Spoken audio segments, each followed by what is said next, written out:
Overall পুরো জার্নিটা বলতে গেলে স্বপ্নের মতোই, অনেক অল্প সময়ের ভিতরেই সবকিছু ডান। এবং একটা প্রসঙ্গের কথা না বললেই না, আমি এর আগে কানাডা অ্যাপ্লাই করেছিলাম, ওখানে রিজেকশন আছে, ইভেন সুইডেনেও। আর আমাদের সবচেয়ে বড় যে কনসার্ন ব্যাপারটা ছিল সেটা হচ্ছে পরিবার এবং হচ্ছে টু বেবিস। অনেকেই দেখা যায় ডিসকারেজ করে, বা অনেকখান থেকে এরকম শুনি যে এরকম বেবিদের সহ ফ্যামিলি সহ ভিসা হয় না বা খুবই রেয়ার। বাট আমাদের ওই ফেথটা ছিল এবং সেই ইচ্ছেটাকে, সেই স্বপ্নটাকেই আসলে সানওয়ের মাধ্যমে আমাদের পূরণ হয়েছে। আর আমার দিক থেকে আমি পার্সোনালি বলতে পারি, কেউ যদি অ্যাপ্লাই করতে চান সেটা নিউজিল্যান্ড বা যে কোনো কান্ট্রিতে, এবং আপনি যদি মনে করেন আপনাদের পেপারস ঠিক আছে, আইএলটিএস রিকোয়ারমেন্টস ঠিক আছে, নিজের পর্যালোচনা যদি মনে করেন যে আপনার সবকিছুই মোটামুটি গোছানো, এমন অবস্থায় কার দ্বারস্থ হওয়া যায়, কার সাপোর্ট নেওয়া যায়, সেক্ষেত্রে ডেফিনেটলি আমি রিকমেন্ড করবো সানওয়ে অ্যাডমিশন।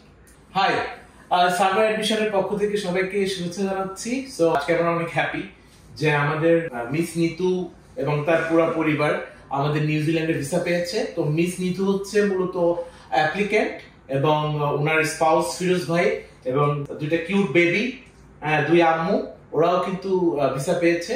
সো ফুল পরিবার ভিসা পেয়েছে। তো আমরা অনেক হ্যাপি এই কারণে। সো আমাদের নেক্সট ইনটেক হচ্ছে মে ইনটেকের জন্য মূলত ভিসা পেয়েছে তারা। তো ভেরি সুন ইনশাআল্লাহ ফ্লাই করবে।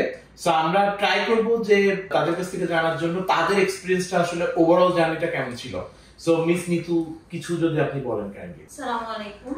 আসলে আমি এখানে যখন আসি এবং আমি এআইএস, যেটা আমরা অকল্যান্ড ইনস্টিটিউট অফ স্টাডিজে আমি মাস্টার্স অফ বিজনেস অ্যাডমিনিস্ট্রেশনে আমি এনরোল করেছি। তো আলহামদুলিল্লাহ সানওয়ে এবং আমার পুরো জার্নিটা অনেক সুন্দর ছিল।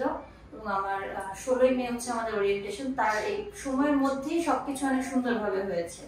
তো এই জন্য আমি আমার হাজব্যান্ড এবং তিনি আমার মেইন অ্যাপ্লিকেন্ট, কিন্তু তিনি আমার স্পন্সর, এবং তার সাথে সাথে আমাদের আসাদ ভাই, তিনি তার পুরো টিম ওয়ার্ক একটা হয়েছে। এটা অনেক সুন্দর একটা জার্নি ছিল।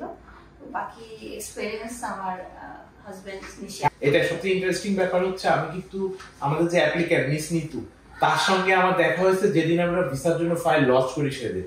তো প্রথম থেকে একবারে শেষ পর্যন্ত পুরো ব্যাপারটাই কিন্তু ফিরোজ ভাই পুরো জিনিসটা অনেক সুন্দর করে মেনটেন করছে। আর এখানে যেটা বলার, যেটা আমি বলবো, ফিরোজ ভাই অনেক বেশি ম্যাচুর ছিল সব ব্যাপারে এবং হি নোজ এভরিথিং। উনি সব ব্যাপারে এত সুন্দর জানে, যে কারণে আমাদের যে খুব বেশি কষ্ট করা লাগছে ব্যাপারটা এমন না। আমাদের ব্যাপারটা অনেক ইজি ছিল, কারণ ফিরোজ ভাই অনেক ব্যাপারগুলো সুন্দরভাবে ম্যানেজ করতে পারছে। তাই তো কাইন্ডলি ফিরোজ ভাই আপনি কিছু বলেন। প্রথমত আমি ধন্যবাদ জানাই আসাদ ভাইকে। আসলে যেটা বললেন উনি আমার সম্পর্কে পজিটিভ যত কিছুই কথা, আলটিমেটলি ওনারা কোঅপারেটিভ বলেই এটা সম্ভব হয়েছে, টিম ওয়ার্কটা।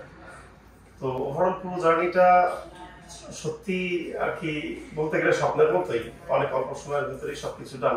এবং একটা প্রসঙ্গের কথা না বললেই না, আমি এর আগে কানাডা অ্যাপ্লাই করেছিলাম, ওখানে রিজেকশন আছে, ইভেন সুইডেনেও। আর আমাদের সবচেয়ে বড় যে কনসার্ন ব্যাপারটা ছিল সেটা হচ্ছে পরিবার এবং হচ্ছে টু বেবিস। তো অনেকেই দেখা যায় ডিসকারেজ করে, বা অনেকখান থেকে এরকম শুনি যে এরকম বেবিদের সহ ফ্যামিলি সহ ভিসা হয় না বা খুবই রেয়ার। বাট আমাদের ওই ফেথটা ছিল এবং সেই ইচ্ছেটাকে, সেই স্বপ্নটাকেই আসলে সানওয়ের মাধ্যমে আমাদের পূরণ হয়েছে। তো সবকিছু মিলিয়ে সানওয়ের টিমকে সকলকেই থ্যাঙ্কস। আর দেখা যায় যে আপনারা, আমার দিক থেকে আমি পার্সোনালি বলতে পারি ব্যক্তিগতভাবে, কেউ যদি অ্যাপ্লাই করতে চান সেটা নিউজিল্যান্ড বা যে কোনো কান্ট্রিতে, এবং আপনি যদি মনে করেন আপনাদের পেপারস ঠিক আছে, আইএলটিএস রিকোয়ারমেন্টস ঠিক আছে, নিজের পর্যালোচনা যদি মনে করেন যে আপনার সবকিছুই মোটামুটি গোছানো, এমন অবস্থায় কার দ্বারস্থ হওয়া যায়, কার সাপোর্ট নেওয়া যায়, সেক্ষেত্রে ডেফিনেটলি আমি রিকমেন্ড করবো আমাদের আসাদ ভাই টিম সানওয়ে অ্যাডমিশন।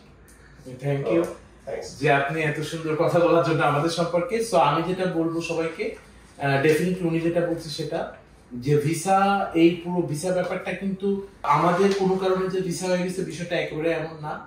উনি অনেক কৃতজ্ঞতা বোধের ব্যাপারগুলো বললো, আমি অ্যাপ্রিসিয়েট করতেছি ব্যাপারটা। কিন্তু মেইন জিনিসটা হচ্ছে ওনাদের ফাইলটা অনেক সুন্দর ফাইল ছিল, অনেক অনেক সুন্দর ফাইল ছিল, অনেক গোছানো ছিল পুরো বিষয়গুলো।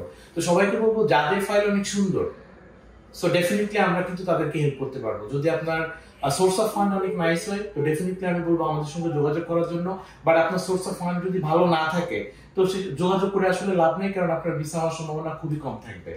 আর এখানে মার্কেটে একটা মিথ আছে যে সবাই মনে করে যে পরিবার সহ ভিসা পাওয়াটা অনেক টাফ।